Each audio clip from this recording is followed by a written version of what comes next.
They said the wind carried her voice that night, pleading soft like prayer. Please, I'm begging you. Untie it. Some swore the words came from the barn, others said from the creek. But those who saw Elias Boone standing there, soaked by rain and moonlight, claimed they'd never forget the way he froze, like a man staring into the eyes of his own sin.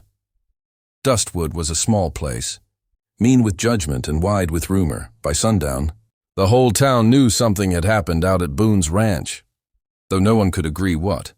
Some said he'd gone mad, that years of loneliness had cracked him open. Others whispered that Clara Vale, the widow who once cursed him with her silence, had returned from the dead. But I was there that year, and I remember it differently, how quiet redemption can be, how it sneaks in through a broken window and warms your hands before you even notice. Elias Boone lived like the land he worked, hardened by drought and the ache of too many seasons. His cattle wandered thin, his fields cracked like old leather. He woke before dawn, fed horses, mended fences, and spoke to no one. Even his dog had learned not to follow him past the gate. Every nail in that ranch had a story, and most of them hurt to touch. Years ago, when Elias's wife had fallen ill, the town's preacher told him to pray harder. She died anyway, whispering, "Please, I'm begging you." Untie it. He didn't understand what she meant. Maybe she was asking him to let her go. Maybe she was asking him to forgive himself for not saving her. He never did. Since then, Elias carried her memory like a branding mark, burned deep where no one could see. When he rode into town, eyes followed him from the porch railings. Men nodded politely but didn't call out. Women lowered their voices. Only May Harland, the innkeeper, dared to speak his name aloud. "Boone's still breathing?" She'd ask with that sharp smile. "Barely," someone would mutter back. They all remembered the other story, the one no one said too loud. Years back, a young widow named Clara Vale had come to Dustwood after her husband died in a border raid. She bought a small patch of land by the creek, worked it herself, and kept to her own. When her barn burned one spring, she'd come to Elias for help rebuilding, but he'd turned her away, too afraid of gossip, too proud to be kind. That night, her last mule died in the cold. And Clara Vale left town the next morning without a word. Elias hadn't spoken her name since.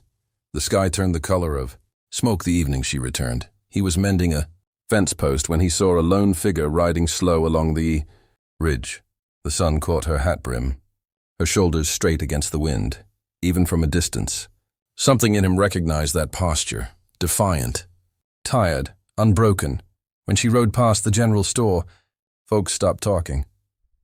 May Harlan pressed her face to the window like a crow at dawn, Sheriff Dugan Crow. Polishing his star at the doorway, tipped his hat but said nothing. "She's back," May whispered. After all that, inside Clara asked for grain, feed, and a coil of rope. Her voice trembled only once. When she counted the coins, Elias stood across the street, hands in his pockets, watching her move like a ghost who refused to fade. The rain started to fall, thin as needles on dust. When she turned to leave, their eyes met for the first time in years. There was no hatred in hers, just a quiet ache, like someone looking at a wound long since scarred. He wanted to speak, but the words caught. By the time he found his breath, she was gone, wagon creaking into the dark, wheels grinding against the coming storm. Night rose heavy over Dustwood. The wind picked up, carrying that smell of wet dirt and old regret. Elias couldn't sleep. He sat by the window, staring into the endless gray where the land vanished into rain. Something deep in him itched, the same pull that had drawn him to his wife's bedside all those years ago. He saddled his horse. No lantern, no coat, just instinct. The storm cracked open above him, thunder shaking the ground. Down by the creek, he found her. Her wagon was stuck halfway through the crossing, wheels sunk deep in mud.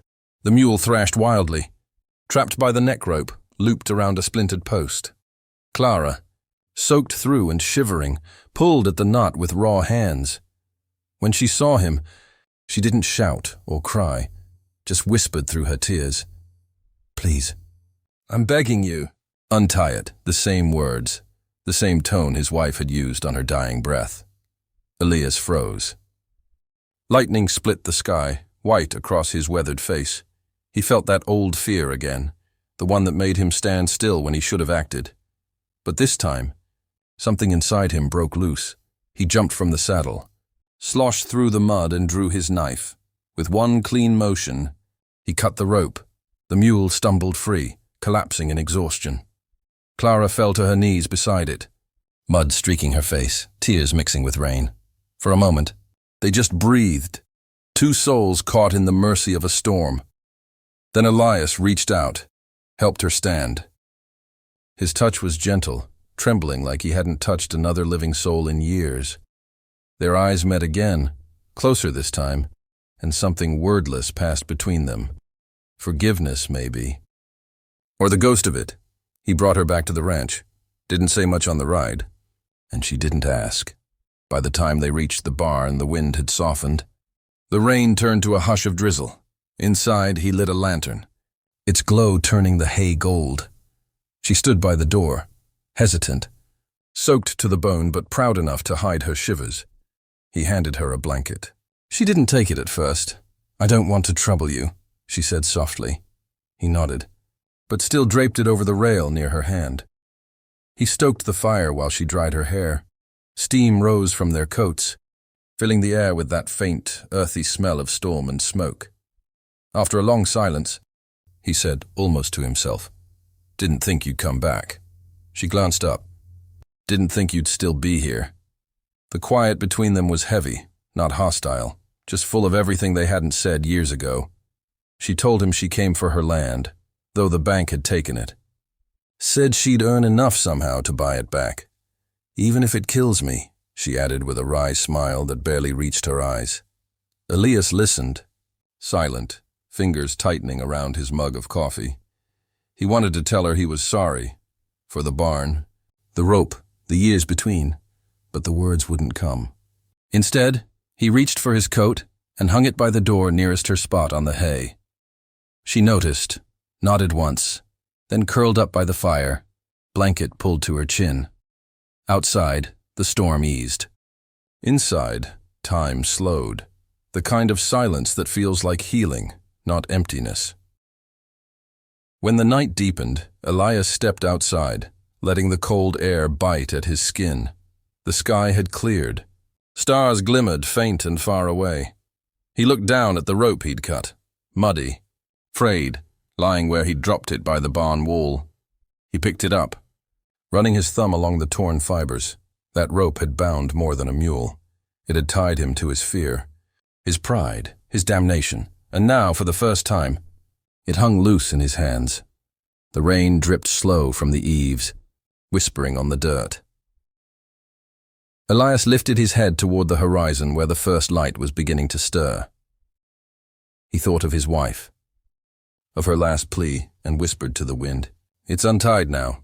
Then he turned back toward the barn, where the faint glow of firelight flickered through the cracks, and for the first time in years, the place looked like home.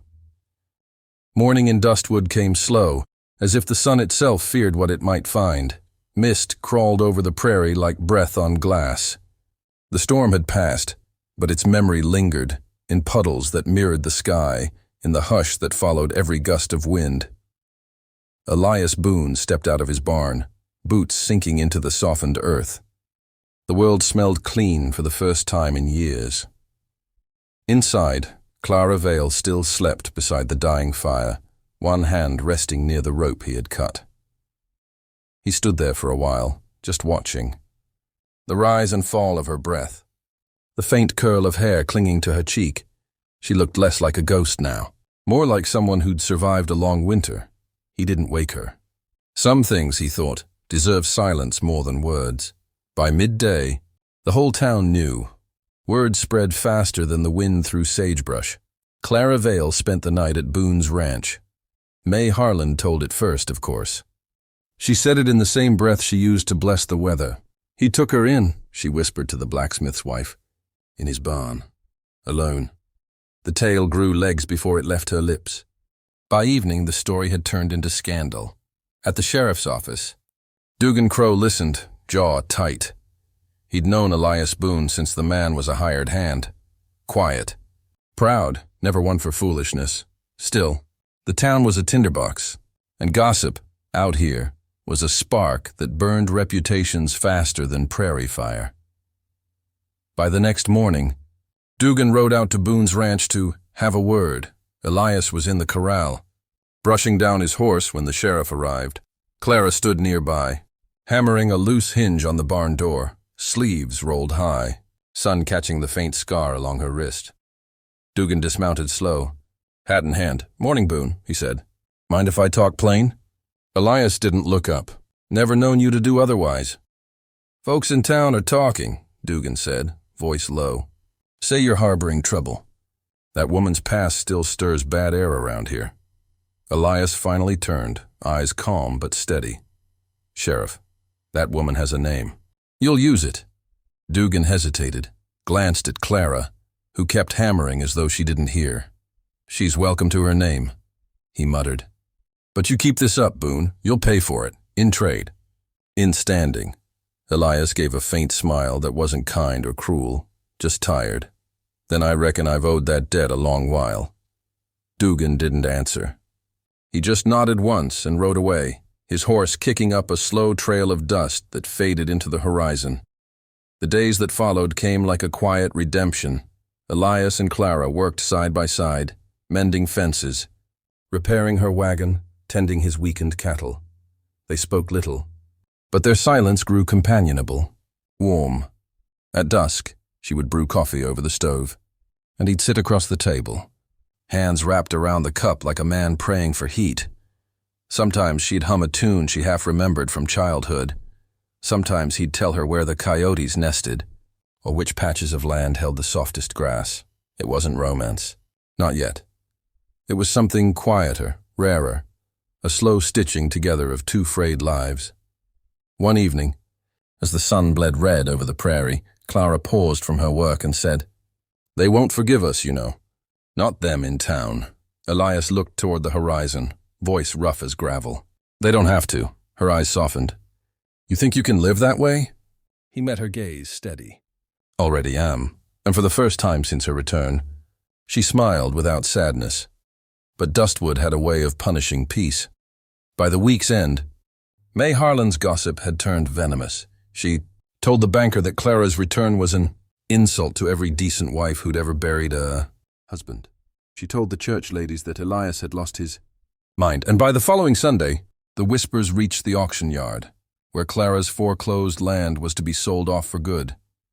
Elias didn't tell her. He didn't have to. When she walked into the barn that morning, eyes hollow, he knew she'd heard. "They're selling my land today," she said quietly. "Figured they might," he replied. She looked at him, jaw set. "Don't come with me, Elias. I can handle their looks." He shook his head once. "Ain't their looks that worry me. It's their laws," she almost argued, but stopped. The weight in his voice made something in her chest give way. So when they rode into town together that afternoon, side by side, even the crows went quiet. The auction yard was crowded. Men leaned against fence rails, eyes sharp. Women clustered under umbrellas, whispering behind gloved hands. The banker, a thick man with a waxed mustache, stood on the platform, papers in hand. Next up, Parcel 19. 2 acres and a burned barn, formerly belonging to Mrs. Clara Vale. Clara stepped forward, chin lifted. "I'm here to reclaim it." The banker raised an eyebrow. "Do you have the funds, Mrs. Vale?" "I've got half." He chuckled, a dry sound that cut through the murmurs. "Then you got nothing, ma'am." "We deal in whole sums here." Elias took a slow step forward. "I'll cover the rest." The crowd turned. A ripple went through them like a wind through wheat. The banker frowned. "This isn't your concern, Boone." Elias's voice was steady. "It is now!" May Harlan gasped audibly. Sheriff Dugan, watching from his porch, took off his hat and lowered his gaze. The banker sniffed. "You'd risk your ranch on her debt?" Elias glanced at Clara, then back. "Some debts are worth paying." No one spoke after that. The papers were signed in silence. except for the scratch of pen on parchment and the heartbeat thudding in Clara's chest. When it was done, she turned to him, voice trembling. "Why would you do that?" "After everything?" He looked at her, sun glinting in his eyes. "Because some things are worth untying, even if they cost you the rope." The same words he'd spoken to himself that night by the barn now came out clean, strong and free. That evening they rode back together in near silence. The prairie glowed gold beneath the setting sun, wind rolling soft over the grass. Halfway home, Clara slowed her horse and looked toward the horizon where her land lay. "I don't know how to thank you," she said. Elias smiled faintly. "Don't, just build again. That'll be thanks enough." Her eyes shimmered in the dying light. "You could help if you want." He tipped his hat. Wouldn't mind the work, and that was all. No vows, no promises, just two weary souls choosing to keep walking the same direction. Weeks passed. Dustwood, restless as ever, found new gossip to chew on. May Harlan's voice lost its sharpness. The sheriff stopped asking questions. Even the preacher started preaching quieter sermons. At Boone's ranch, things changed slowly but surely. The fences straightened. The crops found life again. Sometimes laughter drifted across the field, the kind that startled birds from their nests. Elias still worked like a man haunted, but now his ghosts felt lighter. He'd ride out some mornings just to see the new cabin Clara was building, small, sturdy, with smoke curling from the chimney. She'd wave from a distance, hammer in hand, and he'd nod before riding on. It wasn't love, not yet, but it was something near enough to make the sky feel wider. And when autumn rolled in, the wind carried no gossip, only quiet. One night, as the stars spilled like dust over the plains, Elias sat on his porch with a coffee cup cooling in his hand. The air was sharp with cedar and memory. He could see Clara's lantern flickering faint from across the field. For a long while, he just watched it, that small, stubborn light. Then he spoke to no one in particular. Maybe to the wind, maybe to the woman who once whispered her dying plea. "It's all untied now. Folks say Dustwood changed that year, not in law, but in heart. They say one man's mercy broke a tradition older than fences. And if you listen close on quiet nights, you might still hear her voice in the wind, reminding you, some knots ain't meant to hold forever. Maybe that's the lesson out here in the wild places, where pride is thicker than rain and forgiveness rare as spring water. The world don't change with thunder or gunfire. It changes in the quiet. When a man chooses compassion over reputation, when a woman finds her name again, when two lonely souls decide the past doesn't own them anymore. So if you ever find yourself standing before a rope you once tied too tight, remember Elias Boone, remember Clara Vale, and listen for the wind that whispers, "Please." Untie it. Emotional climax. Elias publicly redeems Clara by standing surety for her land, breaking the social tradition that kept her bound by shame. Final emotional beat. Quiet hope and earned peace. Two wounded people learning that dignity and love are sometimes found in small acts of grace.